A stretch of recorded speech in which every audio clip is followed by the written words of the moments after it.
جی ناظرین السلام علیکم ورحمۃ اللہ وبرکاتہ۔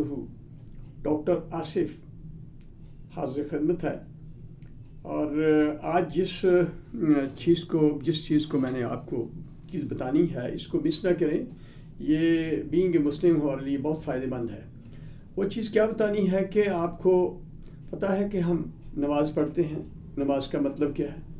نماز کا مطلب نماز پڑھنا، اور نماز کا مطلب تو سمجھنا ہمارے لیے بہت ضروری ہے، لیکن نماز ہم کیوں پڑھتے ہیں؟ وہ اس لیے پڑھتے ہیں کہ اللہ نے جو ہمیں پیدا کیا ہے، اس نے انسان بنایا ہے، اشرف المخلوقات بنایا ہے، تو چونکہ ہم اشرف المخلوقات بنایا ہے، اس نے ہمیں پیدا کیا ہے، تو اس کا شکریہ ادا کرتے ہیں، نماز میں اس کی تعریف کرتے ہیں۔ لیکن آپ نے کبھی یہ سوچا ہے کہ نماز میں عربی زبان میں ہے اور نماز کا مطلب کیا ہے؟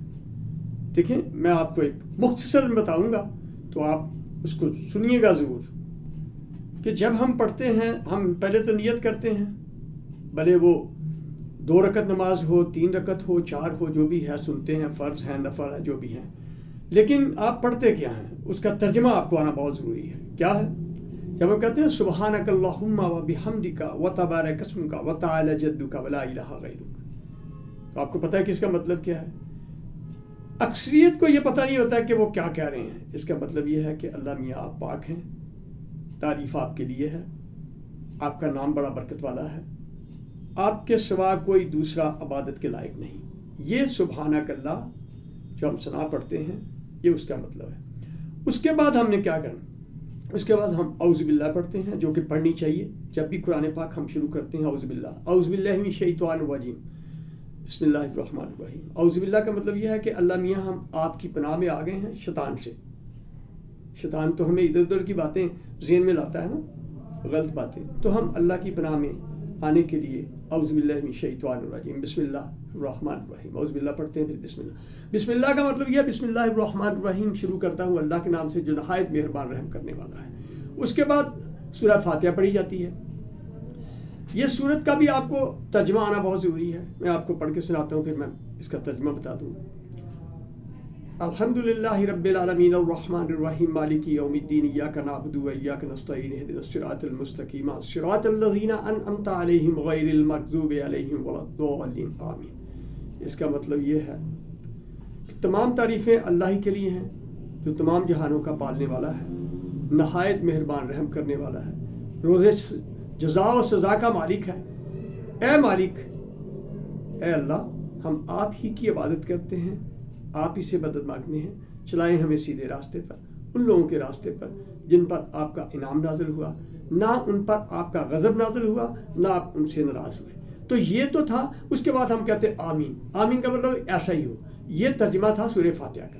اس کے بعد ہم کوئی بھی قرآن کی آیت جو ہے کوئی بھی ساتھ ملا لیں، قل هو اللہ احد اللہ الصمد لم یلد ولم یولد ولم یکن لہ کفوا احد، یعنی کہ کوئی بھی آپ سورت چھوٹی ہو یا بڑی ہو ساتھ ملا لیں، لیکن ترجمہ آپ کو اس کا بھی آنا چاہیے۔ یہ ہو گیا۔ اس کے بعد ہم رکوع میں جاتے ہیں۔ رکوع میں ہم کہتے ہیں سبحان ربی العظیم، اللہ اکبر پہلے کہہ کے رکوع میں جاتے ہیں، اس کو سبحان ربی العظیم۔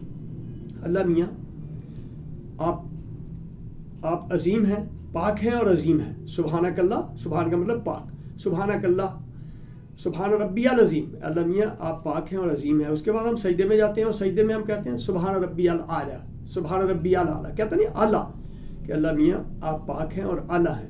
یہ ترجمہ ہو گیا سبحانک اللہ، سبحان ربی الاعلی کا، ٹھیک ہے نا، یہ ہو گیا۔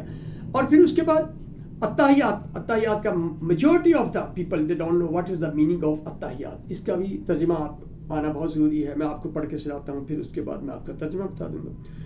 التحیات للہ والصلوات والطیبات والسلام علیک ایھا النبی ورحمۃ اللہ وبرکاتہ، السلام علینا وعلی عباد اللہ الصالحین، اشہد ان لا الہ الا اللہ واشہد ان محمدا عبدہ ورسولہ۔ اس کا مطلب یہ ہے کہ جتنی بھی باتیں ہیں، بھلے وہ زبانی ہیں یا مالی ہیں یا بدنی ہیں، وہ اللہ کے لیے ہیں۔ التحیات للہ والصلوات والطیبات والسلام علیک، سلامتی ہو آپ پر اے نبی، اور اللہ کی رحمتیں برکتیں ہوں، اور سلامتی پر ہم پر اور اللہ کے نیک بندوں کا۔ میں گواہی دیتا ہوں کہ رسول صلی اللہ علیہ وسلم اللہ کے رسول ہیں، اور اللہ کے سوا کوئی عبادت کے لائق نہیں۔ تو یہ تو